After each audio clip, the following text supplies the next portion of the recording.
MedFriends. El día de hoy vamos a hablar acerca de los quimiorreceptores. Comenzamos.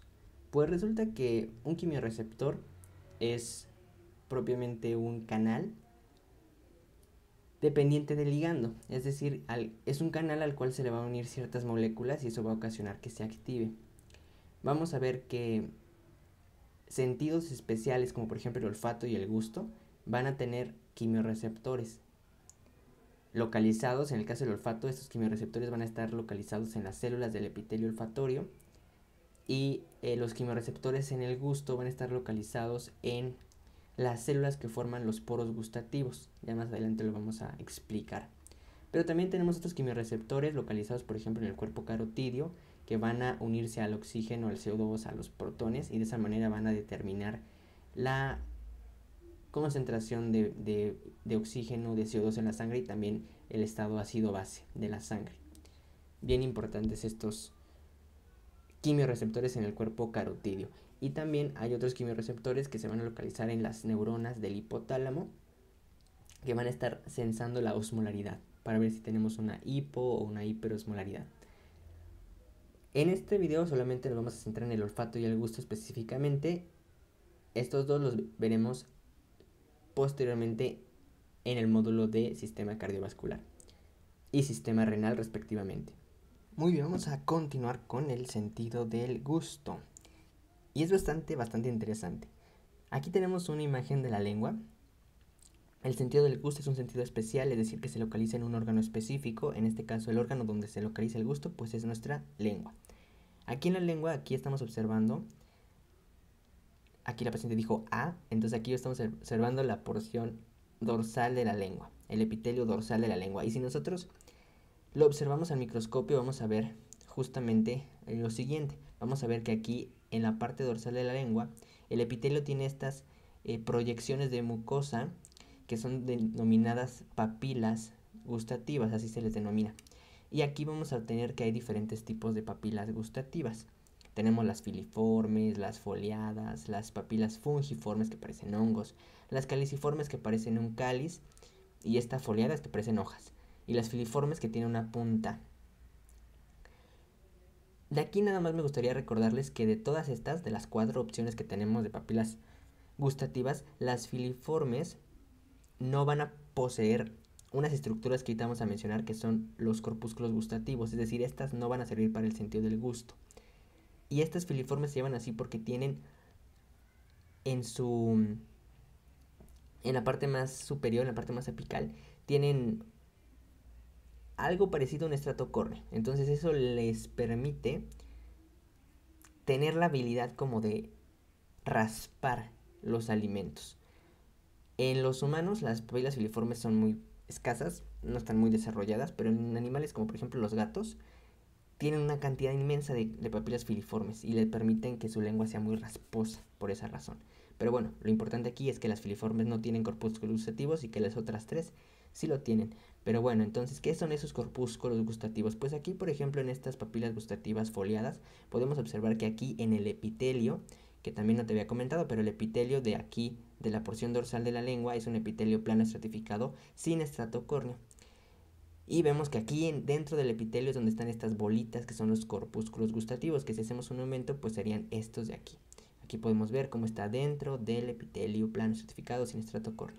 Pues resulta que estos corpúsculos gustativos, que aquí tenemos también un esquema, tienen la forma como si fueran una mandarina. Porque la mandarina, como tenemos aquí, pues está formada por diferentes gajitos y están organizadas de tal manera que forman una estructura esférica. Pues aquí también estas células pues son como si fueran gajitos, cada una de estas células como si fuera un gajito de la mandarina formando esa estructura esférica. Pero lo más importante es que tienen prolongaciones de membrana, aquí arriba podemos ver, que son parecidas como a cilios, y todas estas células van a enviar su cilio hacia el mismo lugar, o sea, hacia la parte apical.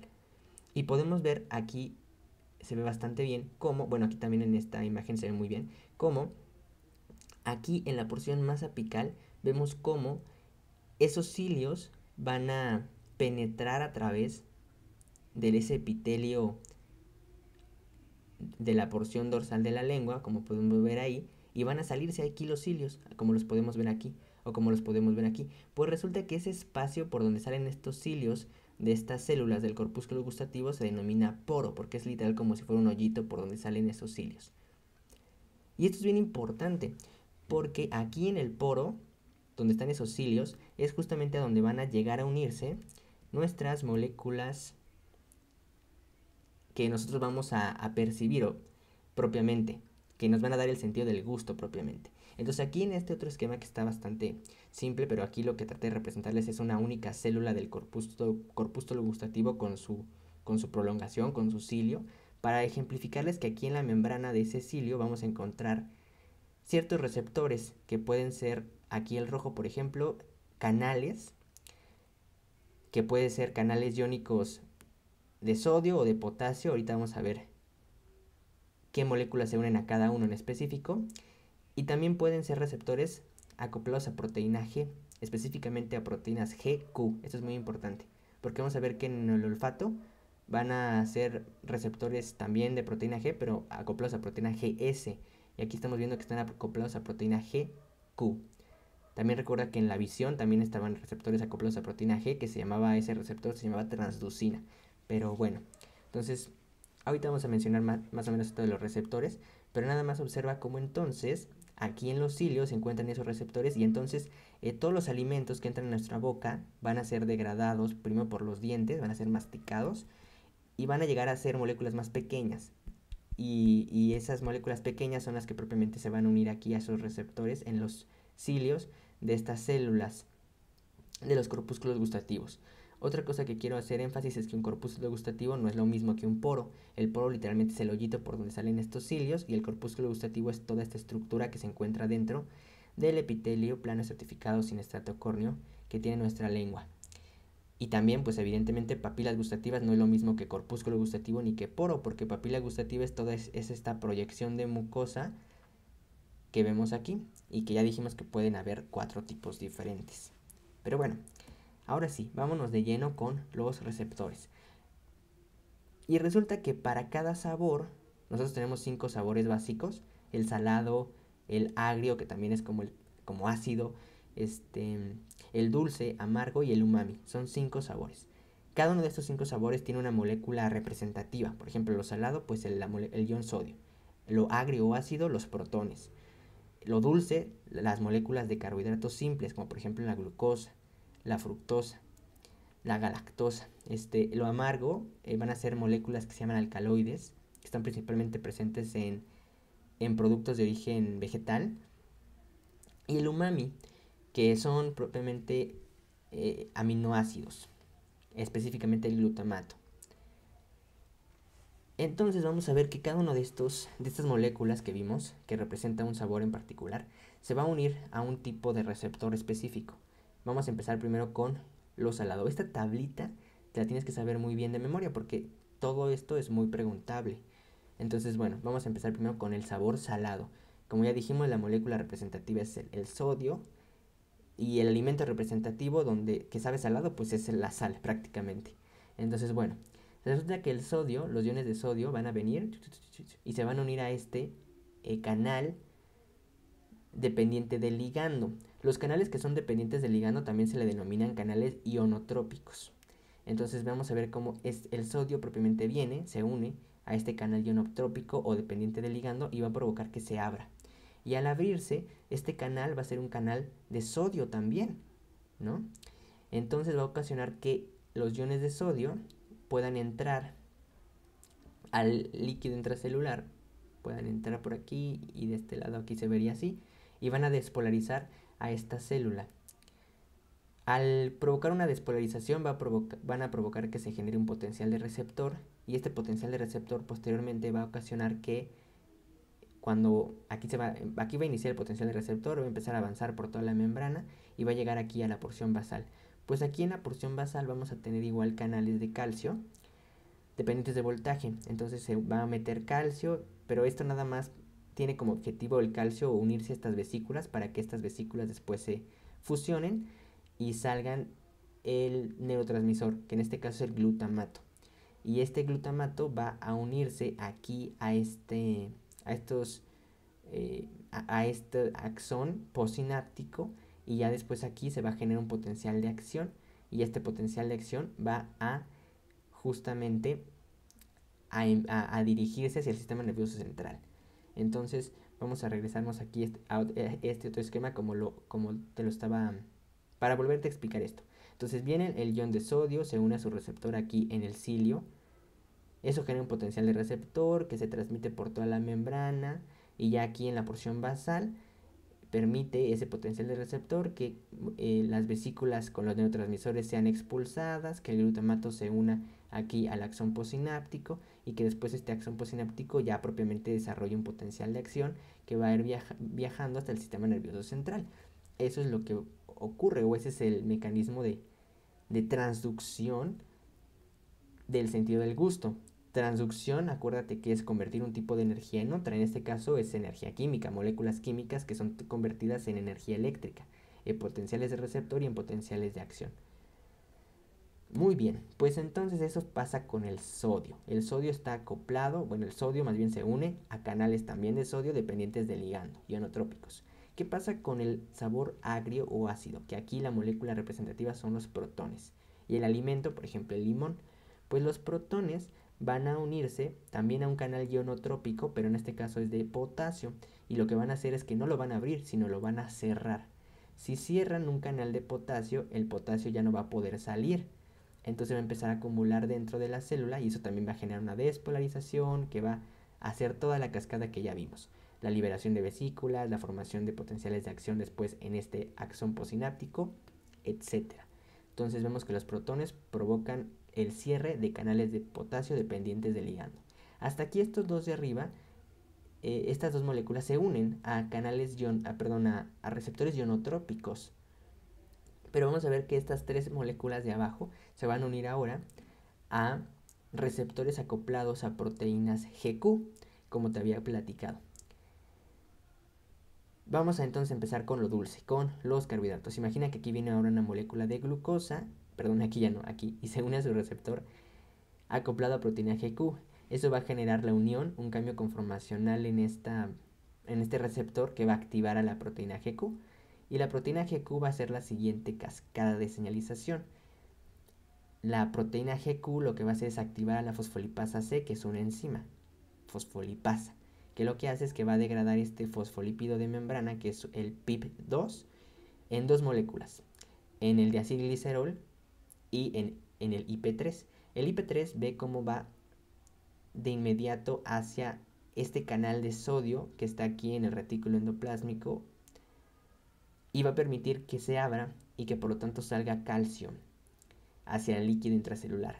Entonces quiero que veas que siempre que hablamos de una proteína GQ, su efecto final es que aumente la cantidad de calcio intracelular. Y este calcio intracelular lo que va a hacer después es que va también a generar también una despolarización que de igual manera va a ocasionar que se liberen estas vesículas de glutamato y que se genere un potencial de acción. El IP3 lo que hace es sacar el calcio del retículo endoplásmico, pero el diacilglicerol va a activar a una proteína quinasa C, a la PKC, y esta PKC va a fosforilar también otros canales iónicos para que entren cargas positivas y se despolarice.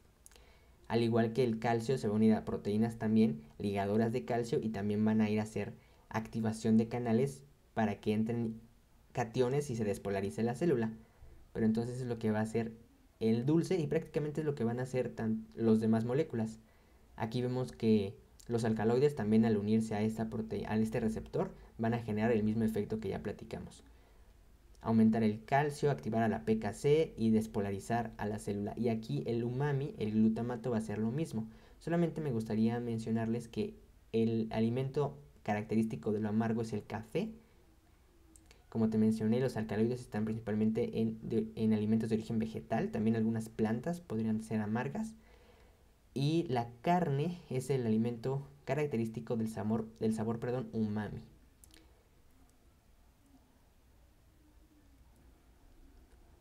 Ahora bien, como ya te mencioné, aquí se genera un potencial de acción en estos nervios aferentes, pero axones aferentes, pero la respuesta ¿De qué nervios son esos axones aferentes? Esa sería la pregunta.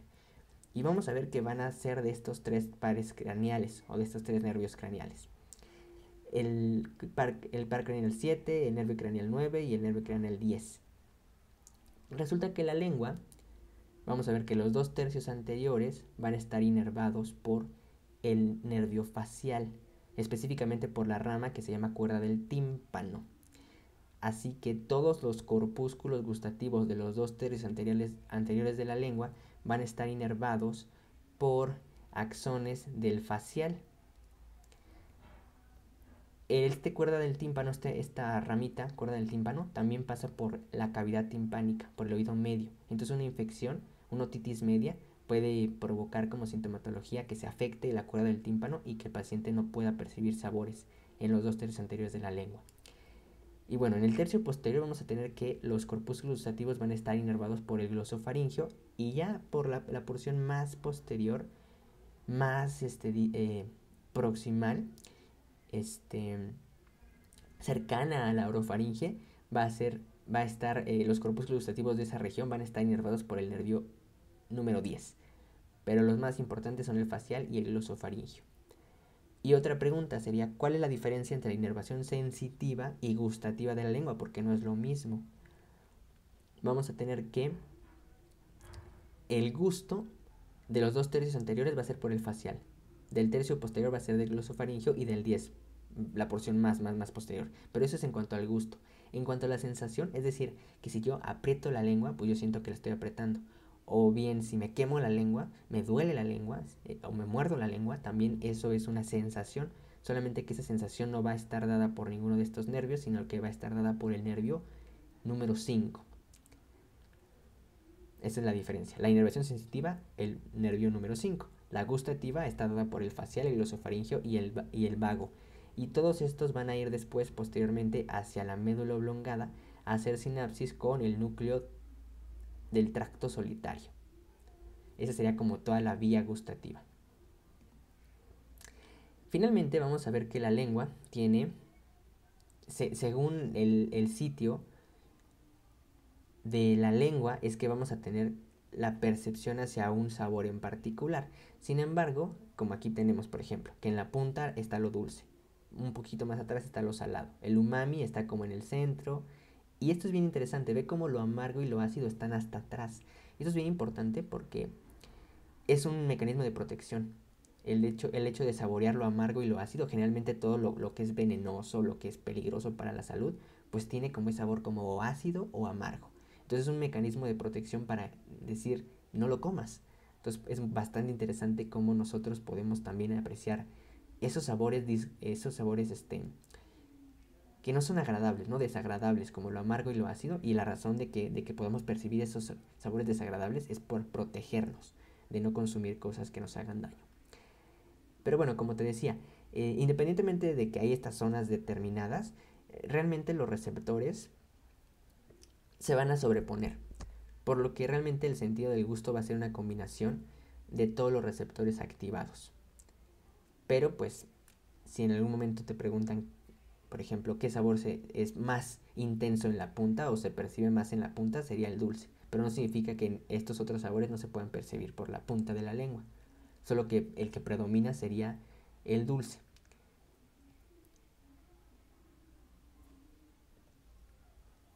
Muy bien, pasaremos entonces a hablar del olfato.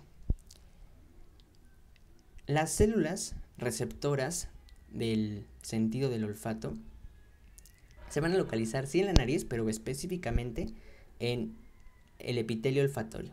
El epitelio olfatorio se va a localizar en el techo de la cavidad nasal. Aquí tenemos nuestra cavidad nasal con los cornetes, y aquí en el techo vamos a encontrar a este epitelio.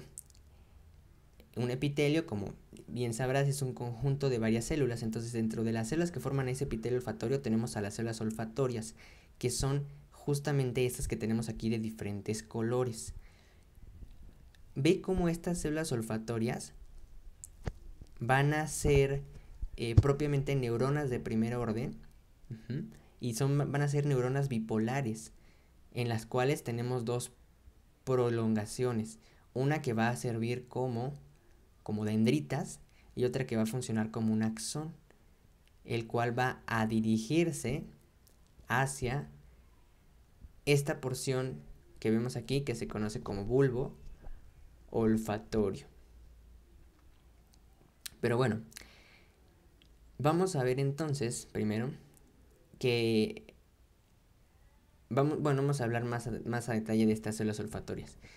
Estas células olfatorias también podemos apreciar cómo en su membrana plasmática van a tener unas prolongaciones, que son las que vemos aquí, que son como cilios, que son estos que están aquí. Que de hecho los cilios también, bueno, son muy interesantes porque no están en una distribución vertical, sino que tienen en la punta una distribución horizontal, como la estoy representando aquí. Entonces pues vamos a tener aquí que están todos estos cilios, y en los cilios vamos a tener que ahí en su membrana vamos a tener estos receptores acoplados a proteína G, específicamente a una proteína GS.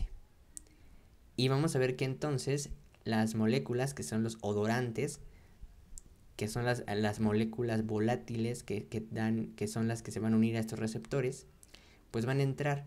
Nosotros vamos a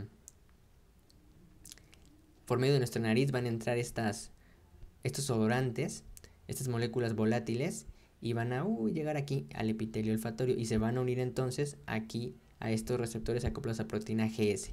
Cuando se unan estas moléculas al receptor acoplado a proteína GS, esta proteína GS, su subunidad alfa, lo que va a hacer es que va a ir a activar a esta otra proteína, que es la adenilatociclasa.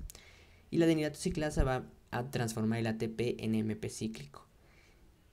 Por lo tanto, va a empezar a incrementarse el AMP cíclico de su concentración intracelular, y esto va a activar a su vez el AMP cíclico a una proteína, a una fosforilasa, que es una proteína, a una quinasa, que es la proteína quinasa A, justamente se llama así, PKA o proteína quinasa A, que es una quinasa. Y la quinasa lo que hace es que va a fosforilar. Entonces, vamos a ver que esta quinasa lo que va a hacer es que primero va a venir para acá y va a activar a dos canales. Por un lado va a activar y por lo tanto abrir a este canal de calcio y sodio, y va a permitir de esa manera la entrada de estos iones al espacio intracelular, y esto pues va a ocasionar que se lleve a cabo una despolarización de esta neurona de primer orden o de esta neurona bipolar. Y al llevarse a cabo esa despolarización se va a generar en primera instancia un potencial de receptor, y ese potencial de receptor después, aquí se va a generar el potencial de receptor. Ese potencial de receptor va a viajar y va a llegar aquí hacia el inicio o el segmento inicial del axón, y es aquí donde, si se alcanza el umbral, se va a generar un potencial de acción ya posteriormente, y este potencial de acción después ya va a viajar por la célula bipolar hacia el bulbo olfatorio. Pues bueno, entonces no solamente se va a activar este canal de calcio y sodio, también se va a activar este otro canal de cloro, y al momento de abrirse lo que va a ocasionar es que va a favorecer, en este caso, la salida de iones de cloro, y por lo tanto el cloro va a estar abandonando el interior de la célula. Entonces van a empezar a escapar moléculas negativas, y eso también va a ayudar a que se lleve a cabo una despolarización junto con la entrada de sodio y de calcio a la célula. Entonces el punto es que cuando un odorante se une al receptor, esto va a ocasionar que haya una entrada de calcio-sodio y que se lleve a cabo una despolarización, y también va a provocar una salida de cloro. Todo esto mediado por una proteína GS, acuérdate, GS. Bueno, ¿qué otra cosa es importante mencionar? Como ya les comentaba aquí, pues las neuronas son bipolares, tienen receptores acoplados a proteína G, que también recuerda que los receptores acoplados a proteína G también se denominan metabotrópicos, y que pues nosotros nada más tenemos 400 receptores acoplados a proteína G destinados solamente para 400 odorantes. Entonces, ¿cómo es posible que nosotros podamos detectar pues aproximadamente hasta 10.000 olores solamente con 400 receptores? Y la respuesta es que aquí en el bulbo olfatorio, que ya es propiamente sistema nervioso central, eso es otra también característica bien importante, que aquí los axones aferentes van a llegar directamente al sistema nervioso central sin pasar por el tálamo. Eso es una característica del sistema olfatorio. Pero bueno, entonces una vez que llegan estos potenciales de acción aquí al bulbo olfatorio, resulta que aquí también hay otras células. Y estas células, a las cuales hacen sinapsis, con las cuales hacen sinapsis, pues, la célula bipolar hace sinapsis con estas células lo que van a hacer es que van a, dependiendo del número de receptores acoplados, activados, y también dependiendo del número de potenciales de acción, es decir, del grado de activación de cada uno de estos receptores, es que van a poder definir como tal un olor. Por ejemplo, mira, ve esta célula azulita, tiene sinapsis, pero la sinapsis realizan sinapsis con ella tres células bipolares o tres neuronas bipolares. Entonces, supongamos que esta azul se activó, esta roja se activó y la verde no se activó. Entonces aquí se activó la roja y la azul. Pero también la azul, digamos que tuvo una frecuencia de disparo, es decir, una intensidad de activación como del 80%. Y aquí la roja como del 50%. Pues entonces esta célula azul va a decir, bueno, entonces cuando se active la azul 80, la roja 50 y cuando no se active la verde, eso va a ser un olor. Pero, si se hubieran activado las tres, entonces sería un olor diferente. Pero si esta azul se hubiera activado 20%, la roja 100% y la verde 30%, por ejemplo, sería otro olor. Entonces, de esa manera, el sistema nervioso central aquí en el bulbo olfatorio es como, dependiendo, repito, del número de células bipolares activadas y del número de potenciales de acción que se generen, es como se va a determinar el olor. Y de esa manera, con solo 400 receptores, podemos tener hasta 10.000 olores diferentes. Y finalmente, pues cada uno de estos receptores acoplados de proteína G no se unen solamente a una única molécula odorante, se puede unir, varias moléculas odorantes se pueden unir al mismo receptor. Es lo que quiere decir este tercer enunciado. Y bueno, eso sería todo con respecto a los quimioreceptores. Hasta la próxima.